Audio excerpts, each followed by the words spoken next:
sí. ¿Estás ya? ¿Estamos? Dale. Bueno, pues nada, muy buenas tardes. Me corresponde como presentador abrir el acto, pero bueno, el protagonista indiscutible es esta criatura y su autor, ¿no? Eso que habéis visto, que nos hemos puesto de acuerdo días atrás sobre cómo presentar el libro, es exactamente cómo nos pusimos de acuerdo para que él escribiera esta tesis, porque yo fui su director de tesis y me enteré de la tesis cuando me dio el PDF completo, ¿no? Entonces, era absurdo corregir nada, no había por dónde tocarlo. Primero porque a mí no me gusta adecuar a mi horma el pensamiento de otro. Segundo porque ese pensamiento en gran medida me llevaba a la contraria. O por lo menos me corregía, cosa que a mí me ha servido para corregir mi propio pensamiento y hacer como que yo había pensado cosas nuevas. Eso se hace permanentemente, vas comiéndote a los hijos y vas avanzando en este terreno, ¿no? Pero tercero porque Alejandro, desde que fue alumno mío en primero de carrera, ya era un intelectual formado, era simplemente un intercambio, ¿no? A mí esa es la idea de la universidad. La universidad es poner en concordancia, en diálogo, banca con banca, a una serie de personas que se hacen una serie de preguntas, ¿no? Él además provenía del mundo de la filosofía, entonces sabía que el pensamiento filosófico es hacerse preguntas, el pensamiento religioso es ofrecer respuestas, y ahí en medio él ha tenido perfectamente dividida sus dos formas de interpretar el mundo como historiador, porque una cosa es lo que él piensa y otra cosa es como historia, ¿no? Si a eso le sumamos que puede hacerse preguntas y dar posibles respuestas en 10 o 15 idiomas, la última vez que nos vimos, seguramente sean 20 ya, pues eso lo convierte en una rara avis, un tipo realmente interesante intelectualmente. Eduardo es compañero también de primero de árabe, Alicia es arabista también. Alejandro estaba en tu banca hace unos años y 2 años después se podía ganar la vida haciendo caligrafía en las playas con una letra preciosa, tal. O sea que es un tipo realmente polifacético, ¿no? Es tontería decir, presentar, además entiendo que sois un grupo de amigos, presentarlo a él como persona, presentarlo como intelectual es más tontería todavía porque es un polímata, es polifacético, pero en todo momento tiene un sentido crítico de la realidad. Yo diría incluso criticón, ¿no? No es simplemente criticar en el método histórico crítico, sino el método histórico criticón de la historia, ¿no? Pero centrándonos en el caso concreto de lo que fue su tesis y que ha destilado muy bien en este libro, porque no es la tesis exactamente, sino con un calzador de quitándole aparataje, ¿no? Porque la tesis requiere un andamiaje simplemente para uso interno, que aquí no lo requería. En este libro hay unas claves interesantes que a mí me interesaría resaltar, ¿no? En primer lugar, lo que estabais hablando antes de que es el neoplatonismo. El neoplatonismo lo es todo, es la única forma de entender el mundo. El Islam es el neoplatonismo en árabe y a partir de ahí ellos pensaron que era una cosa diferente, porque cuando pones algo en un idioma diferente parece que cambias, ¿no? Un amigo común, Enrique Yedra, un tipo bastante intelectual, pero completamente desinteresado en publicar absolutamente nada. Lo que ha publicado ha merecido la pena, pero no tiene el más mínimo interés en publicar. Es un hombre de ir a visitarlo a su cueva, es un poco Yoda, que yo creo que merece la pena ir ahí, y yo la mayor parte de las cosas que he escrito lo he escrito después de intercambiar con él. Él siempre decía que todos los sistemas de pensamiento en la antigüedad tardía, y desde ahí al Islam como un pensamiento derivado de la antigüedad tardía, en realidad es como coger un idioma y trasladarlo en Google Translator. Te va a trasladar palabra por palabra, pero va a estructurar exactamente igual, porque no tiene la capacidad de cambiar, digamos, la gramática, ¿no? Y de alguna forma este libro va sobre unas gramáticas que tardan mucho tiempo en evolucionar y cómo los léxicos nos hacen confundir y pensar que estamos en una gramática diferente, pero al final es prácticamente lo mismo, ¿no?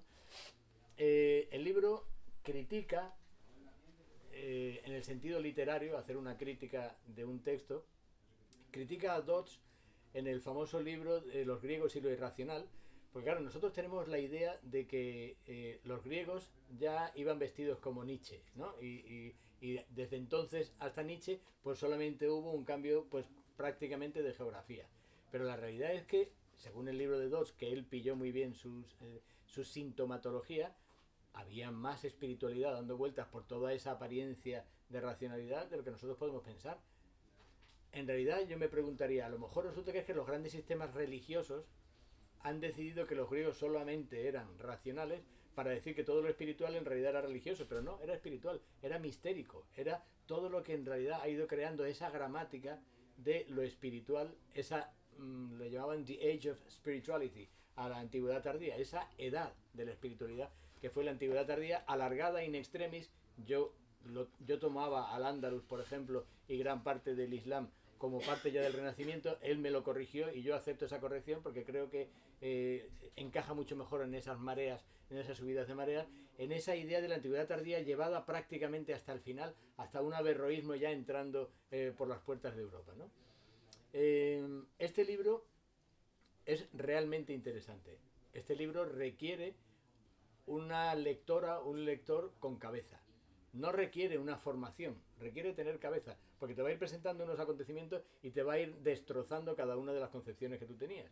Porque si tú crees que el Islam es el producto de un libro que cayó en un ovni en un momento del desierto, que el cristianismo empezó en el portal de Belén y que los judíos salieron de Israel y llegaron convenciendo a los pueblos hasta que llegaron a Israel actualmente y siguen convenciendo a los pueblos de alrededor para expandirse, si creías que eso era el mundo de lo religioso frente al mundo de lo no religioso, pues estabas leyendo ni siquiera Asterix. Asterix tiene muchos más visos históricos que lo que pueda tener esa visión religiocentrista de la realidad, ¿no? Entonces él habla aquí de mareas, ¿no?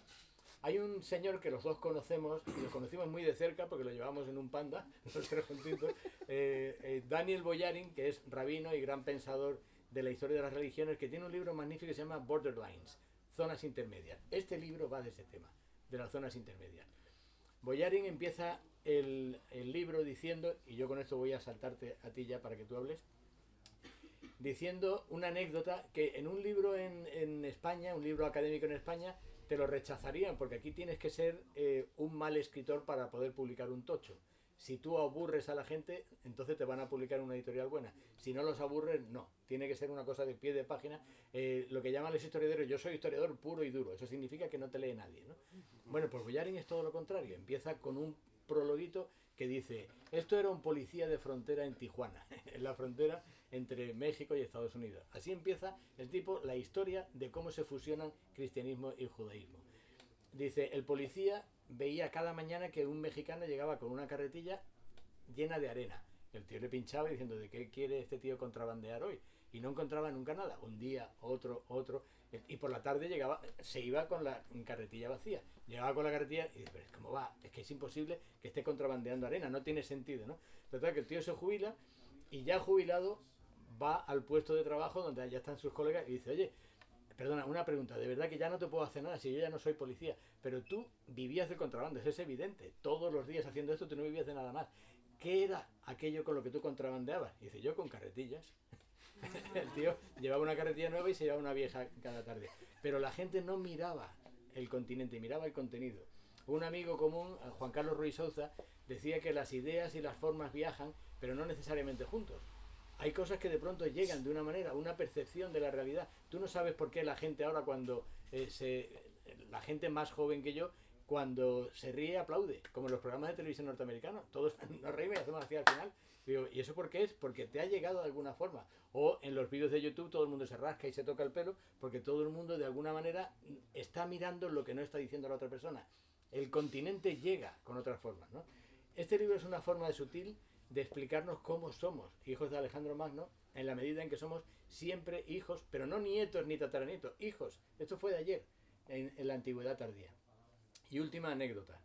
Cuando Zhou Enlai, el primer ministro chino, apareció por Europa en una visita diplomática en el año 70, le dijeron, ¿qué opina usted? No sé si conocéis la anécdota porque tiene una segunda vuelta. Es lo que a mí me gusta, una anécdota que tiene una segunda, ¿no? ¿Qué opina usted de la Revolución Francesa? Y dice, veremos en qué acaba.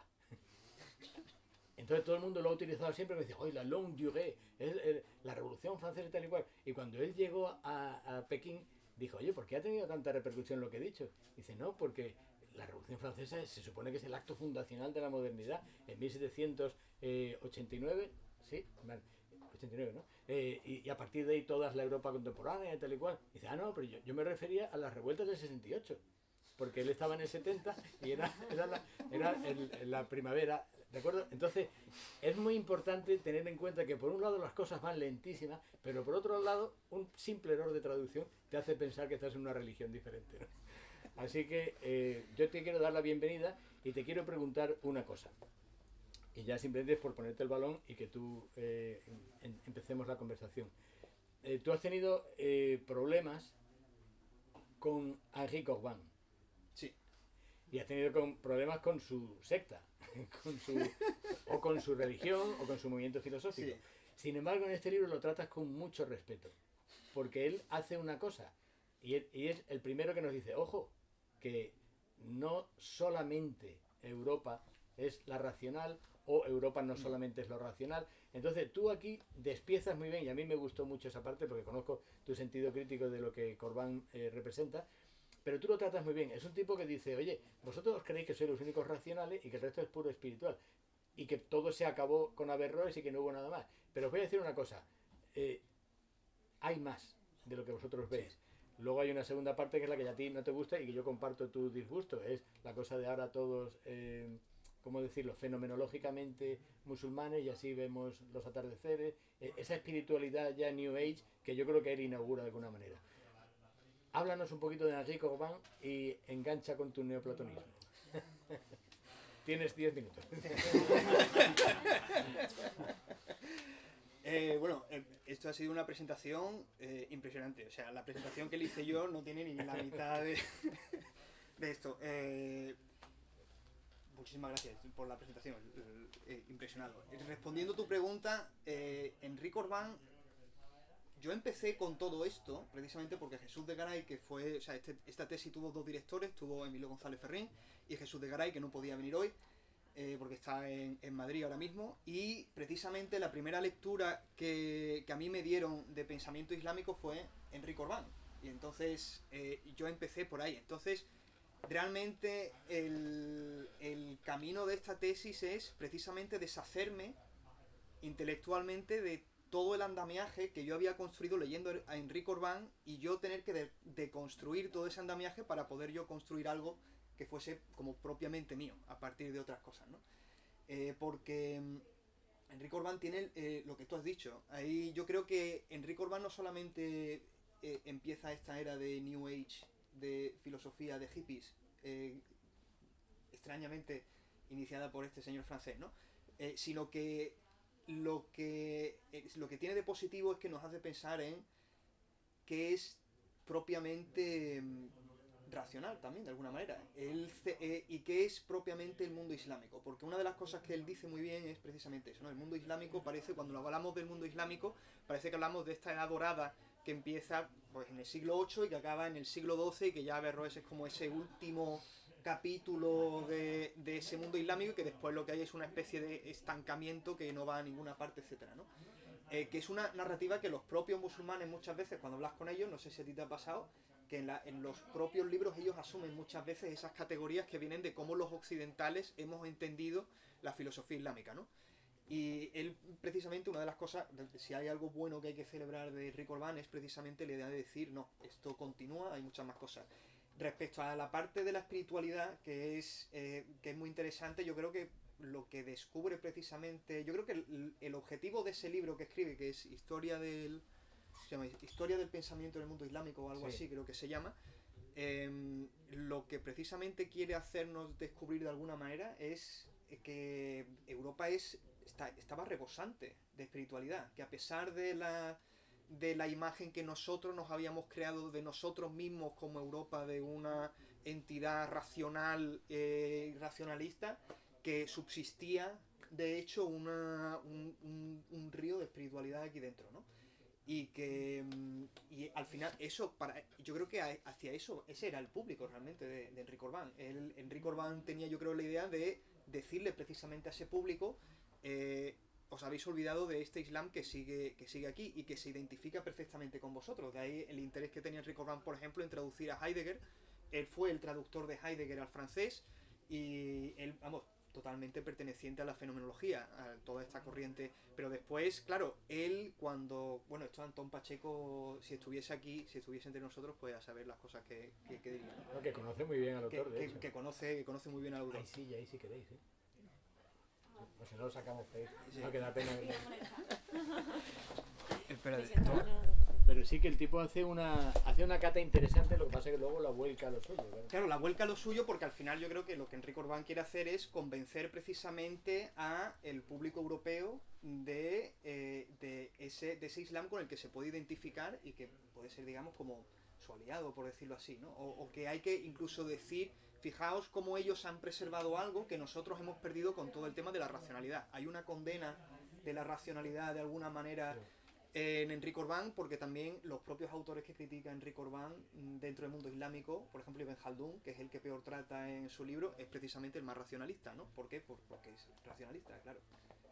Hay mucho de orientalismo en él. Yo tengo una teoría, lo que pasa que es puramente especulativa. Algún día me gustaría darle un poco más de trabajo. Yo trabajé durante un tiempo en una universidad de Teherán que se llama la Alama Tabatabai. Alama Tabatabai es un sabio chií, esotérico, gran gnóstico y gran amigo de Enrique Orbán. Entonces, Enrique Orbán, por lo visto, es un señor, un francés que va a Teherán, ha conocido ya parte del mundo árabe y decide explicarnos lo que es la espiritualidad del mundo árabe. Y acaba, del mundo islámico, perdón, musulmán, sobre todo, específicamente. Y acaba, pues, convirtiéndose a esa esfera. Hay un gran libro de Wasserstrom que dice Religion After Religion, la gente que hace del estudio de la religión su propia religión. Entonces, él hace del estudio del Islam su propio Islam. Entonces, está durante 10-15 años de charla permanente en casa de Alama Tabatabai y él sale con textos y también Alama Tabatabai sale con textos. Bien, mi teoría, insisto, pura especulación, pero encaja con las fechas, es que él convirtió a Alama Tabatabai en un místico. El otro a lo mejor estaba estudiando ingeniería y dice, siéntate aquí. Es decir, tú estás mirando, tú estás queriendo, es el hecho de Procusto, ¿no? Tú estás queriendo ver algo y entonces todo eso te parece lo que tú querías ver, ¿no? Y a partir de ahí es una imposibilidad completa. Todo el mundo islámico chií es una gnoseología a partir de ese momento, ¿no? Pero sí es cierto, hay una cosa en este libro que a mí me gusta, el empleo que, por cierto, que he tenido que buscarlo el primer momento en el diccionario, cuando lo miré en su momento de tu tesis, los taxones. Yo creí que los taxones eran tachones, para que veáis mi fundamento intelectual y de vocabulario, ¿no? Pero no, son unas grandes capas, unas grandes categorías que él emplea las dos concepciones de paradigma de Kuhn, de concepción de Wittgenstein. Yo creo que está jugando en medio con las ideas y las creencias de Ortega y Gasset, cuando dice que en las creencias se está y las ideas se tienen, que es una cosa interesante, ¿no? Yo quiero creer, no se trata solo de creencias religiosas. Yo quiero creer que al salir de aquí no está ahí Shanghái, porque entonces me va a llevar mucho tiempo volver a casa, sino que yo doy por hecho que cuando salga está la calle que yo dejé. Entonces hay cosas en las que ni siquiera nos preguntamos y esas serían las creencias, que se modifican con muchísima dificultad y que no tienen tanto que ver con el paradigma, porque el paradigma es una interpretación del mundo y esta es mi percepción fenomenológica del mundo. Por tanto, ahí en medio hay dos cosas. Una, lo que yo voy aprendiendo del mundo y otra, el mundo en el que estoy, ¿no? Y los taxones serían esas grandes concepciones, esas grandes familias de categorías, ¿no? ¿Tú haces taxones geográficos o cronológicos?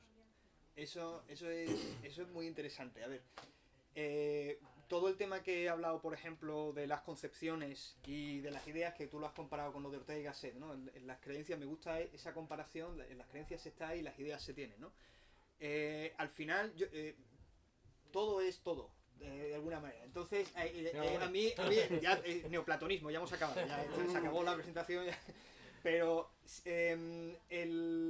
cuando yo trabajo, todo el trabajo que yo hago, para mí forma parte de la misma actividad. Entonces, si yo no hubiese estudiado tantos idiomas, a mí jamás me hubiese ocurrido esta tesis. Porque esta tesis al final tiene mucho que ver, como has dicho, has recordado tú, tiene que ver con los idiomas, tiene que ver con errores de traducción, tiene que ver con interpretaciones, malas interpretaciones inconscientes, que no se hacen voluntariamente, no se malinterpreta conscientemente, sino se malinterpreta muchas veces porque precisamente tú tienes esas certezas de que, claro, el autor tiene que estar diciendo esto porque tú estás convencidísimo, tú estás en esa creencia y cuando te viene una idea, tú la estás traduciendo esa idea que viene de otro marco de creencias que no tiene nada que ver con el tuyo, lo traduces y ahí en ese fallo que es totalmente inconsciente, del que tú no tienes la culpa porque tú estás viendo lo que tú estás viendo, es cuando se produce ese fallo, que por otra parte eso es el neoplatonismo básicamente, pero que precisamente este libro va de esas pequeñas malas interpretaciones o no errores, no quiero decir errores porque al final ha dado lugar a muchísimas cosas preciosas, ¿no? Pero va precisamente de eso, de cómo esas categorías cambian. Y cuando tú dices, por ejemplo,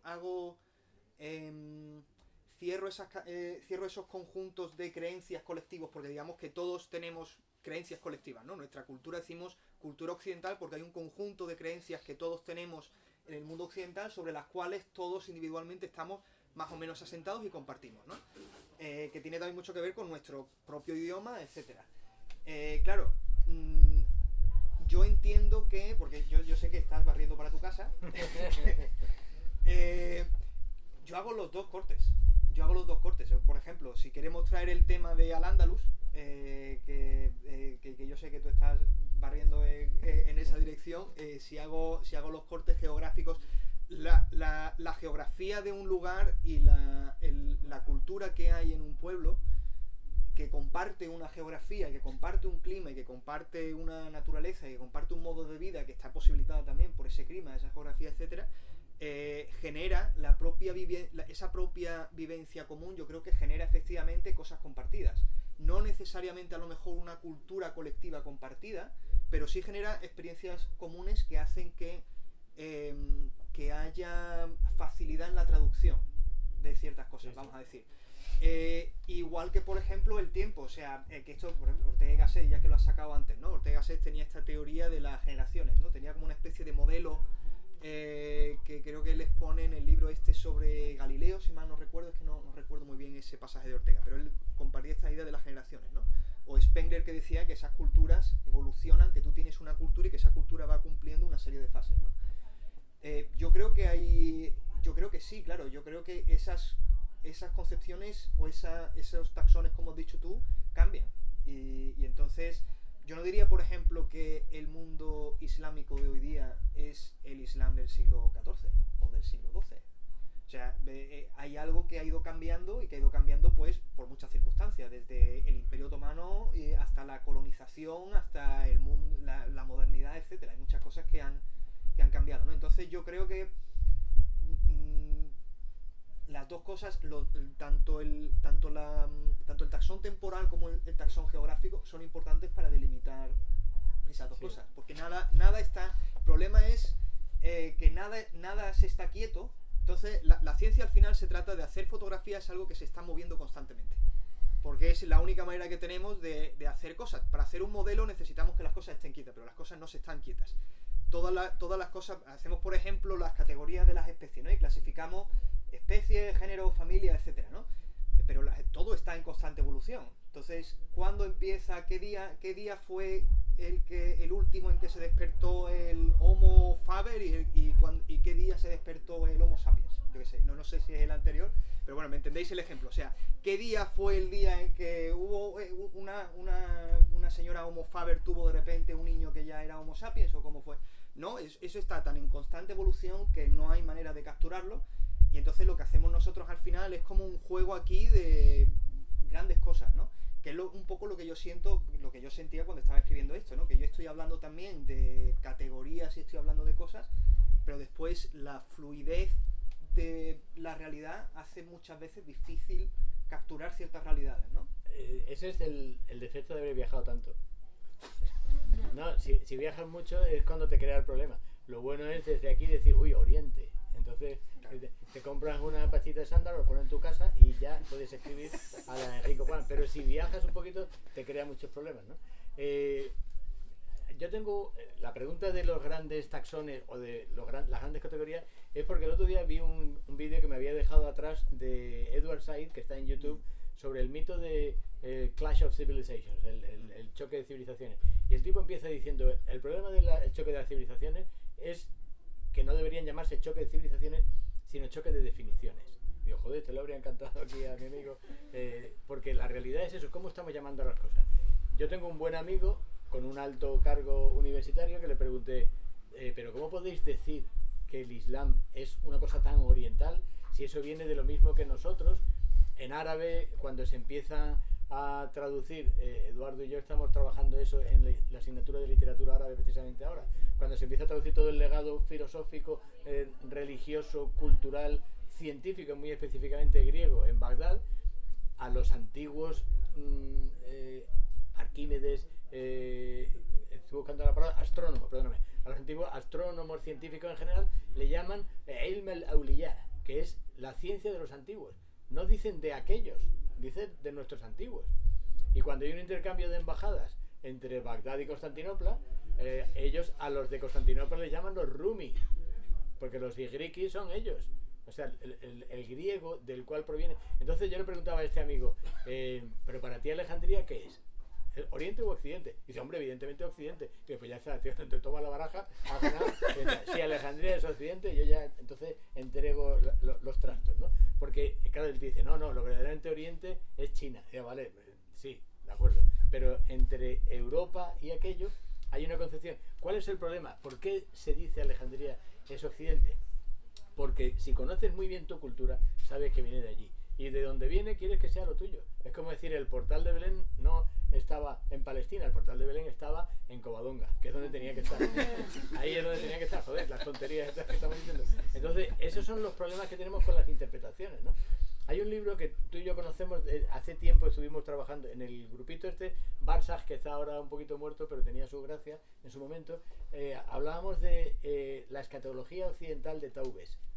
Un tipo, Jacob Taubes, que dice, la escatología occidental sigue siendo la misma que la oriental. Es decir, a ti no da exactamente igual, voy a actualizarlo, él lo habla en los años 60, 70, pero lo voy a actualizar. ¿A ti qué más te da que Dios crea el mundo en 7 días y que nuestros pecados nos van a llevar al fin del mundo?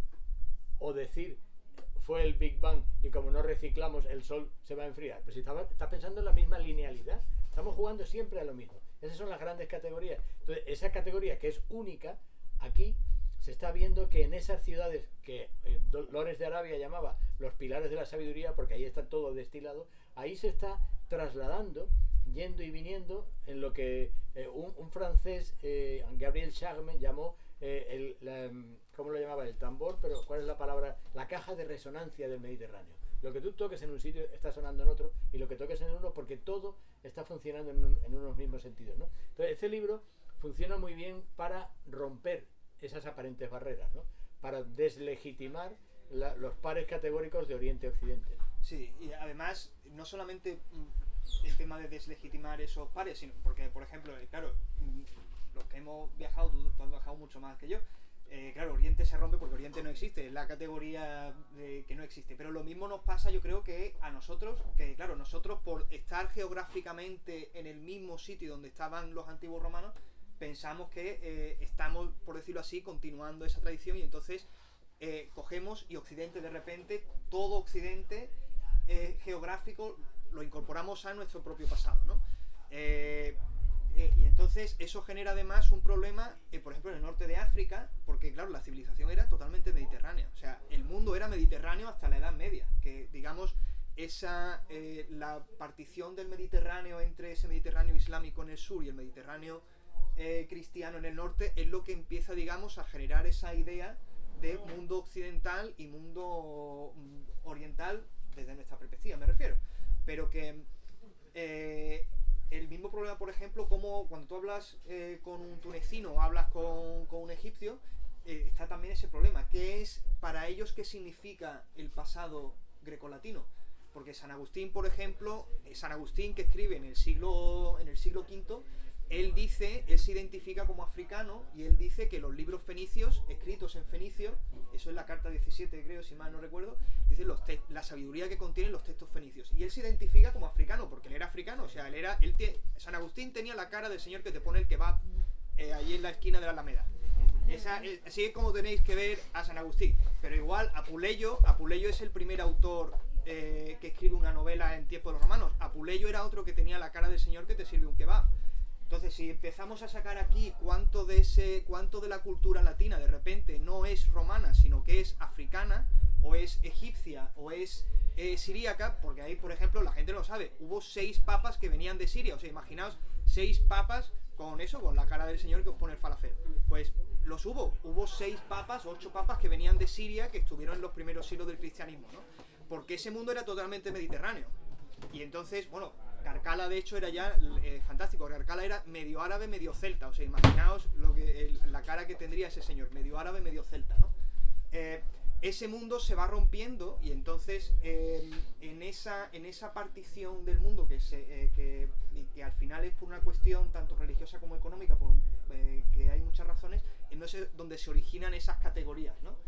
Y donde cambia realmente esa cultura. Lo que pasa es que lo que yo vengo a decir con esto, que es al final la razón por la que yo digo que los hijos de Alejandro Magno, es que a pesar de que lo que mucha gente pueda pensar, los que mejor y más directamente creo que han conservado ese mundo tardoantiguo que se está haciendo en la última era del Imperio Romano es precisamente el Islam. O sea, es el Islam el que sin que nosotros lo hubiésemos querido o lo hubiésemos esperado, es precisamente el Islam el que mantiene la herencia tardoantigua y la que la continúa y la explota y la lleva a sus últimas consecuencias.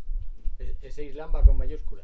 Civilización, no es el Islam con minúscula, claro, que es religión. Exactamente, eso precisamente una de las cosas que me gusta de este libro es que para mí fue como cuando Matrix, que ves de repente el código y tal y ya no ves, pues pasó un poco eso, ¿no? Si te quitas la categoría religiosa encima y entonces empiezas a ver, en lugar de ver la cuestión de la religión como si la identidad religiosa fuese lo que realmente te identifica en lugar de ese marco de creencias, pues entonces claro, tú puedes pensar a lo mejor que tú tienes mucho en común con San Agustín porque los dos sois cristianos, o que este musulmán europeo y este musulmán del siglo VIII tenéis mucho en común porque compartís una religión, cuando no es así, ¿no? Yo creo que precisamente lo que posibilita realmente una comprensión total de una cultura es compartir ese marco de creencias. Y entonces ese es el problema. Pensamos que el marco de creencias es universalmente compartido.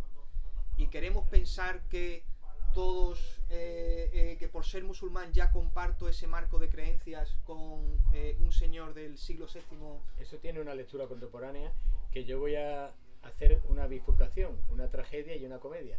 La tragedia es que una amiga mía ha intentado hacer una pintada en la casa de Ana Frank en Ámsterdam, pero no le ha salido porque la han pillado. Nada más haciendo clic, clic, clic, ya la han pillado. Pero la pintada iba a decir: Ana Frank no vive aquí, vive en Gaza. Porque eso es lo que el mundo tiene que entender, que hay categorías de seres humanos sufrientes y hay categorías de seres humanos hijos de puta. Son el amo y el esclavo, ¿no? Permanentemente. Pensar que quien está bombardeando ahora mismo a los niños de Gaza hereda el dolor, el sufrimiento y el victimismo de las víctimas de Auschwitz es de una estupidez mental, aparte de una crueldad, es de una estupidez mental impresionante. Y este tipo de libros pues te hace ver que las identidades no son verticales cronológicamente, sino horizontales en quién sufre y aquí a qué hora se come, que es al final lo que todos queremos, ¿no? Y luego la parte, digamos, jocosa, ¿no? Yo creo que Rafael estaba en alguna conferencia de algo de lo andalusí, estábamos en Tres Culturas, cuando una señora me dijo: yo fui a Jerusalén, voy a intentar no reírme hasta el final, fui a Jerusalén y a mí me gustó tantísimo Jerusalén que yo pensé, yo tengo sangre judía. Y yo pensé, pues no vayas nunca a la Antártida porque vas a verte sangre pingüina. Porque tenemos el verdadero problema ese de decir, ay, como me gusta, tengo una afinidad. Y eso me está llamando. Ese rollo espiritualista, New Age, identitario, es un error, aparte de un horror, porque genera muchos horrores. Aquí hay algo, yo no sé si quieres que demos también la palabra al público, pero quiero hacer algo. No sé si habéis leído el libro Lecciones de Ian McEwan. Si está por ahí también lo podéis comprar, que es una librería y les va a gustar que compréis cualquier cosa. Bien, pues, también debe haber libros míos por ahí y no tenéis por qué comprar uno solo. Bueno, pues en el libro Lecciones de Ian McEwan, una biografía de un tipo a lo largo de todo el siglo XX, el tipo te acaba diciendo, el autor te quiere decir, los acontecimientos históricos actúan sobre nosotros como los antiguos dioses griegos sobre los mortales. Está el dios griego con la diosa griega tomándose una uva y una copita de ambrosía, estás aburrido, tú eres muy guapo, pues te va a caer una maldición, te tira el rayo, entonces están jugando con nosotros. Y en ese libro va de que los acontecimientos históricos juegan con nosotros. Bien, pues aquí lo que te está diciendo es que eso es un trampantojo. Que el acontecimiento histórico es el final del fútbol, pero luego mañana hay que seguir trabajando.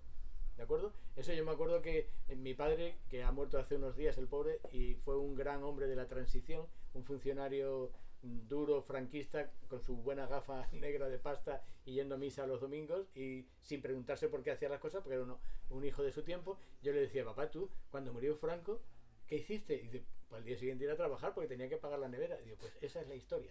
Esa es la historia de la humanidad, ¿no? Y aquí ese libro lo que te viene a decir es que los acontecimientos son... No sé si habéis visto la famosa foto de Abbey Road de los Beatles, de los 4 Beatles cruzando Abbey Road, y habéis visto la foto que hay, que es el minuto antes. Es magnífica. Hay una foto que es ellos mismos vestidos igual, pero está John Lennon remetiéndose, otros atándose un zapato y una señora maquillando Paul McCartney. Y digo, eso es la historia.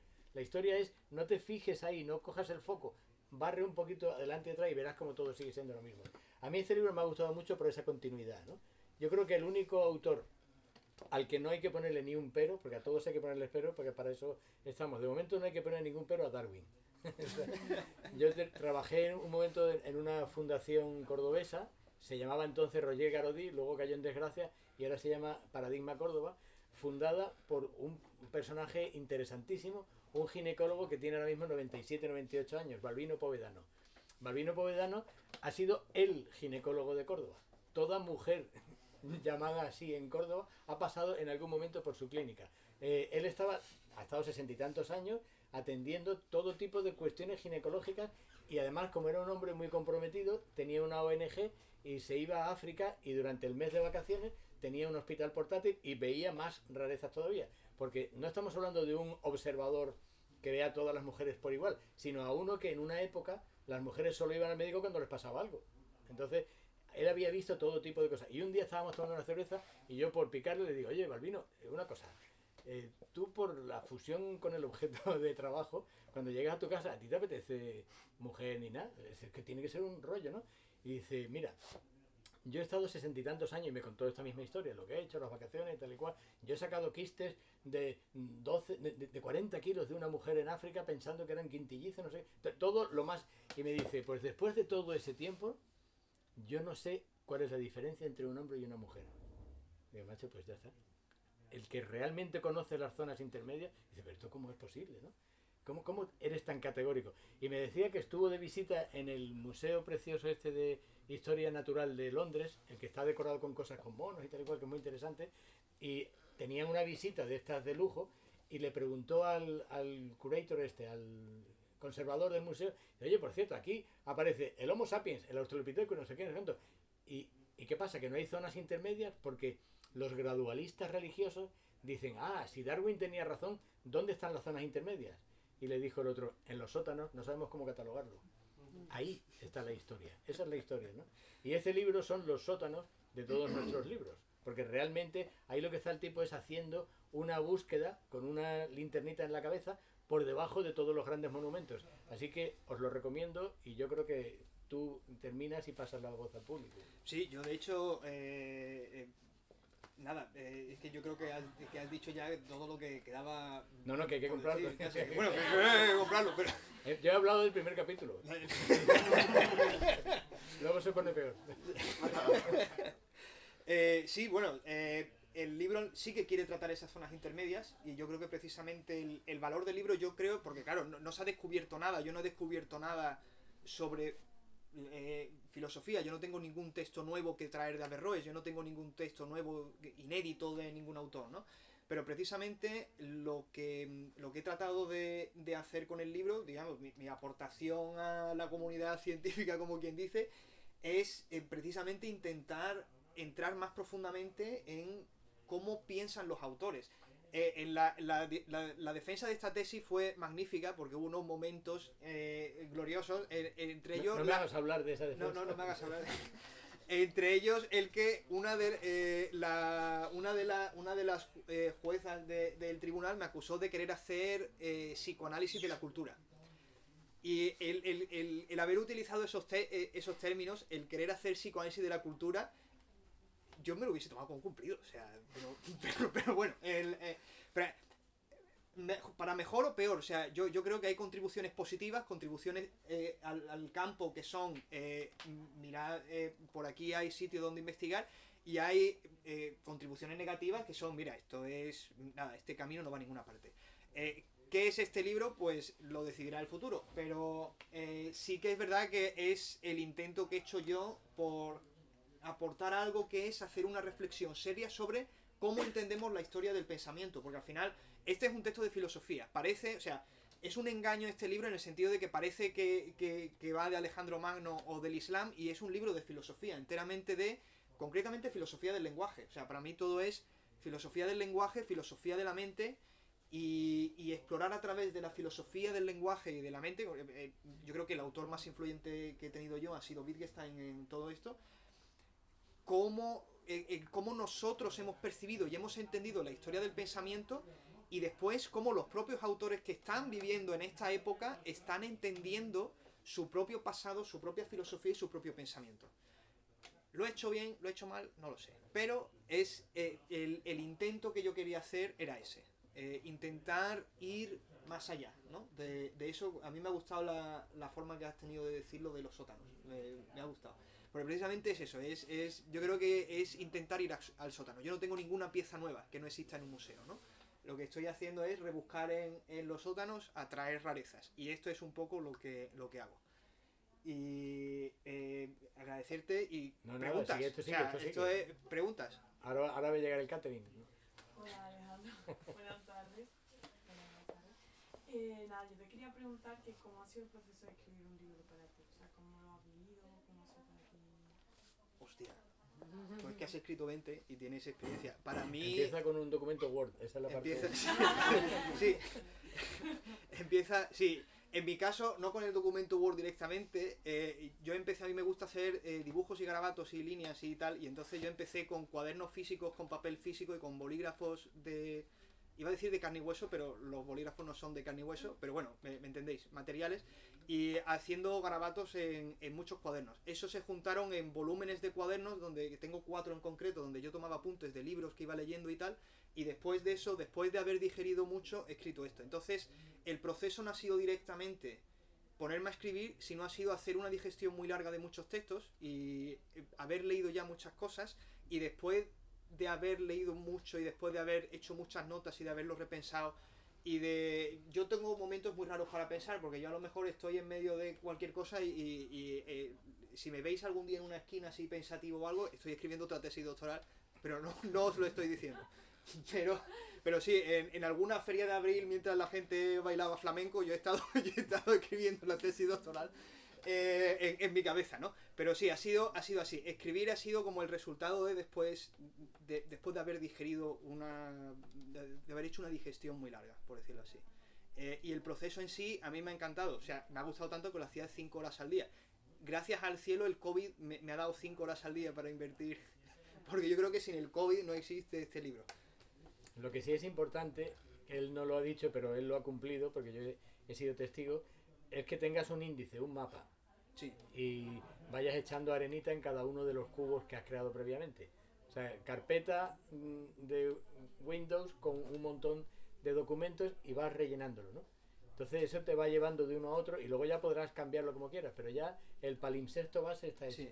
Eso, lo primero que él me pidió para escribir la tesis fue precisamente ese mapa.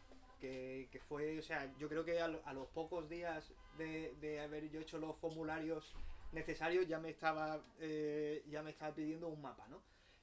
Sí, al final es eso, primero es el esqueleto y después lo rellenas de carne. Sí.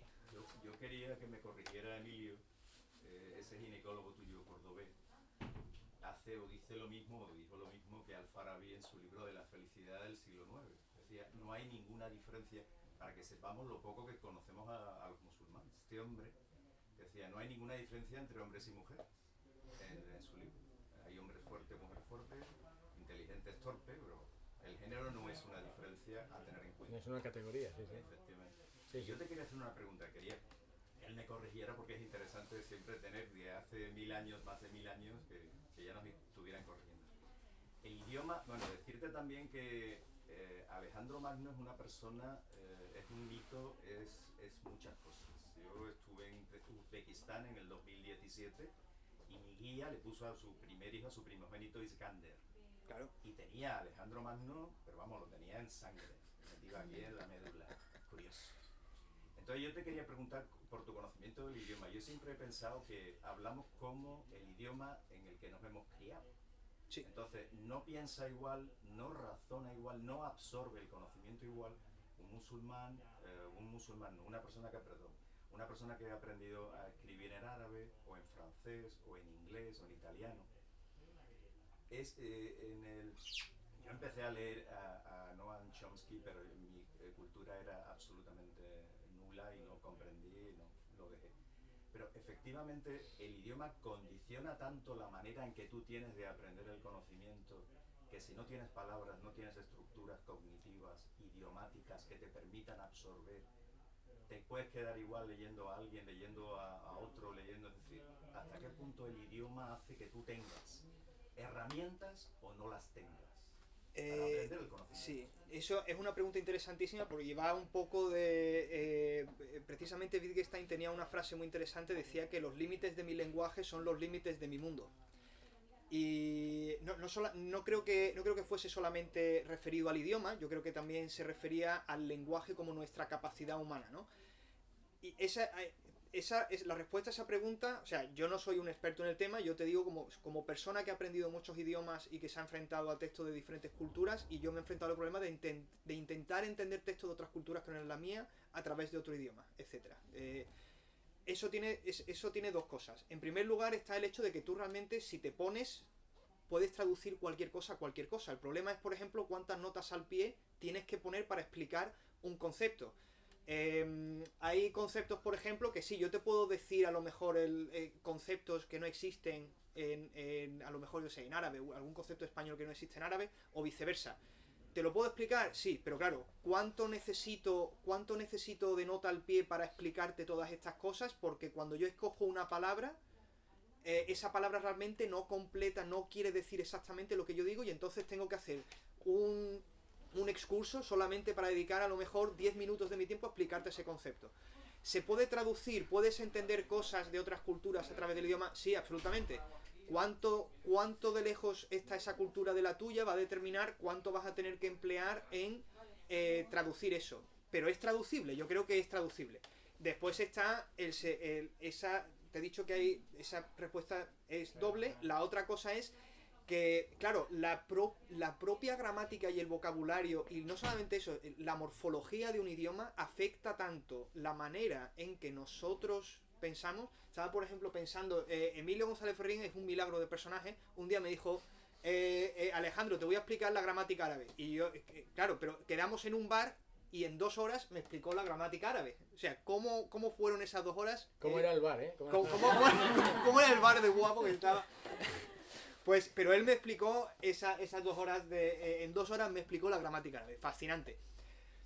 La gramática árabe, la propia morfología y la estructura, por ejemplo, la estructura de formas y la estructura de cómo se generan palabras nuevas a través de raíces o a través de términos que existen dentro de la gramática árabe, determina tu capacidad de construir cosas nuevas. Igual que, por ejemplo, tú piensas en la propia morfología del español o en la morfología de las lenguas indoeuropeas, porque es muy parecida a la morfología del inglés o del francés o del alemán, determina cuántas cosas eres capaz de decir sin meter notas al pie, por decirlo así, sin tener cuántas cosas. Entonces, claro, cuando tú estás traduciendo, o cuando yo, por ejemplo, hay cosas, por ejemplo, fragmentos del Corán o de textos de los evangelios, etcétera, que he querido traducir o meter en el texto, ¿no?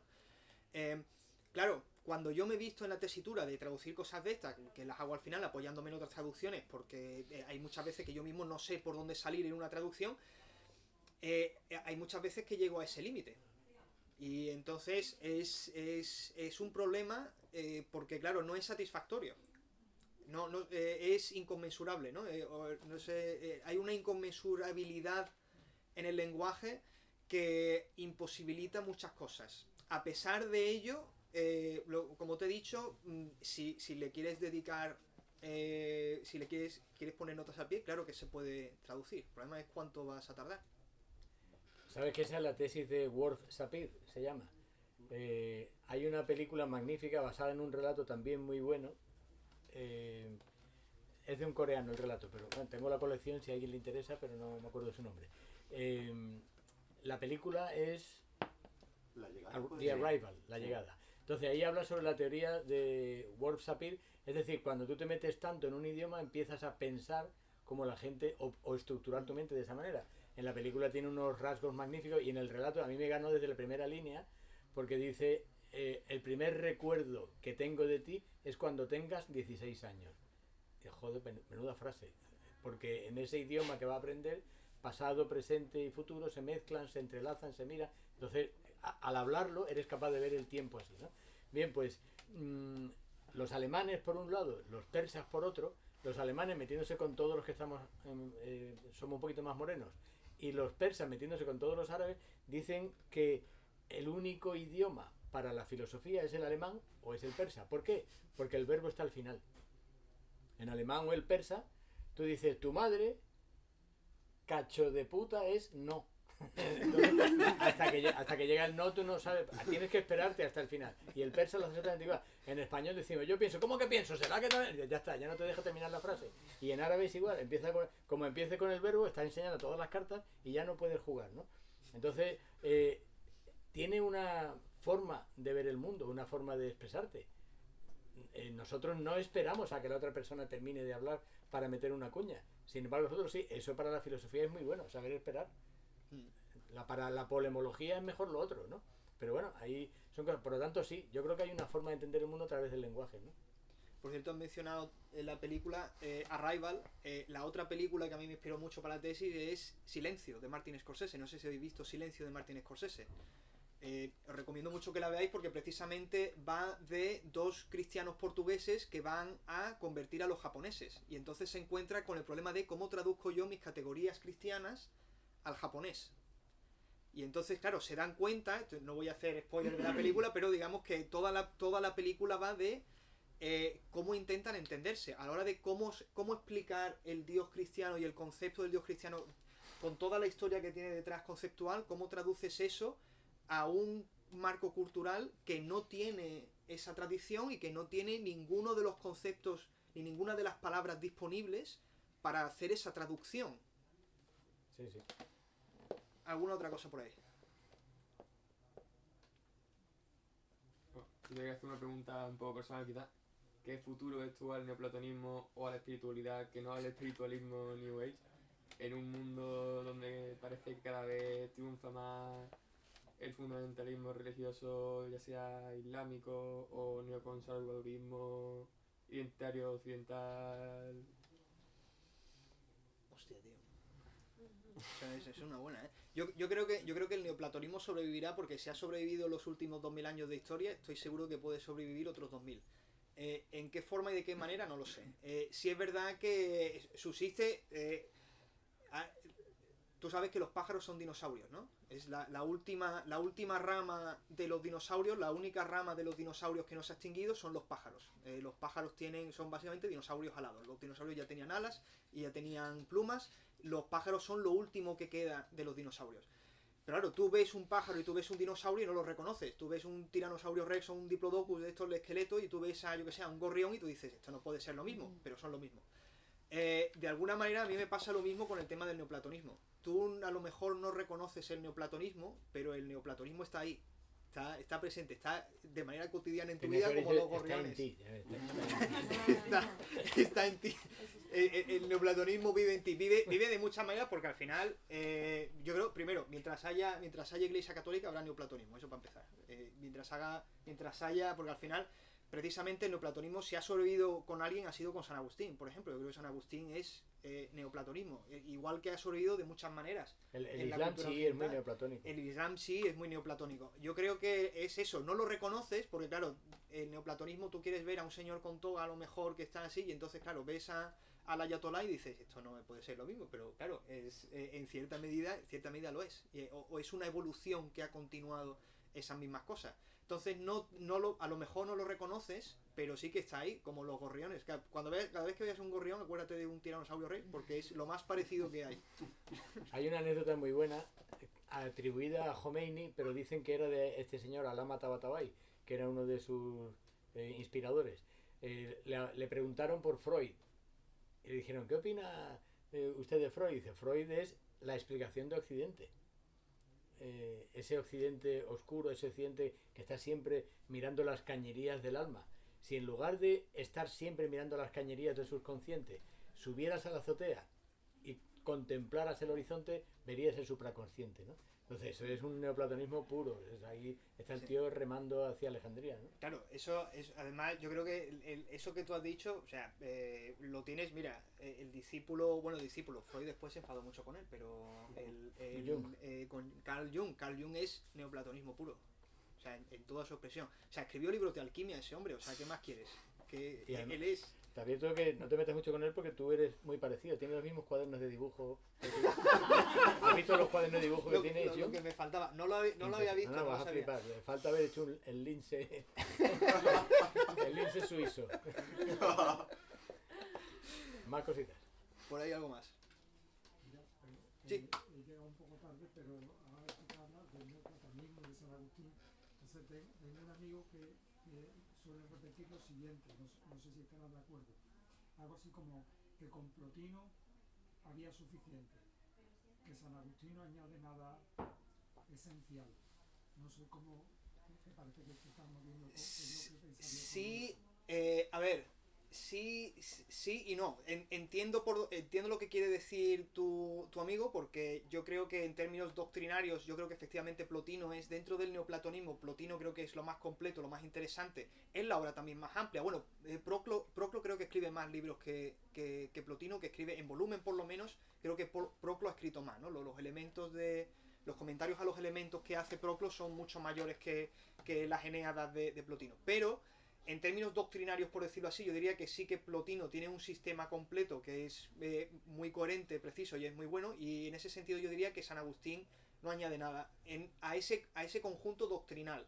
Ahora, a mí precisamente lo que más me importa de San Agustín, o lo que más me gusta de San Agustín, y la razón por la que lee uno San Agustín, es precisamente por cómo él está viviendo todo eso en su momento histórico.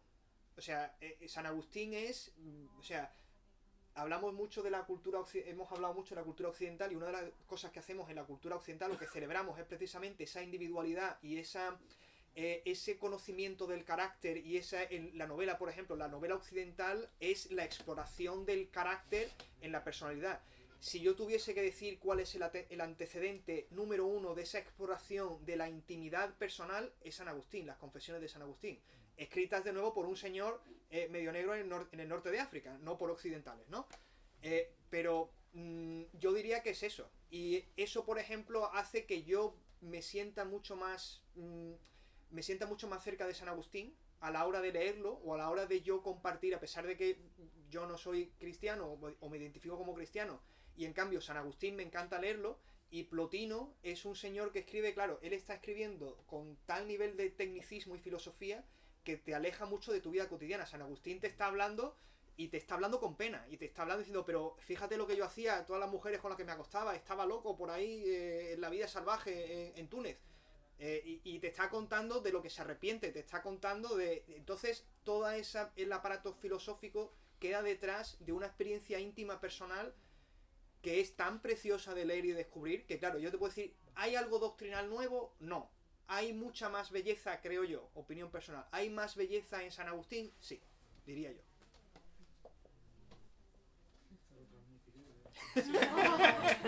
Si hay belleza y verdad, diría Plotino. Claro, si hay belleza y verdad, redundamos en Plotino. ¿Alguna cosa por ahí más? Pues nada, damos por Nada, concluido un placer, muchísimas gracias por la sesión. asistencia y Muchísimas a ti gracias por la a vosotros criatura. por la asistencia.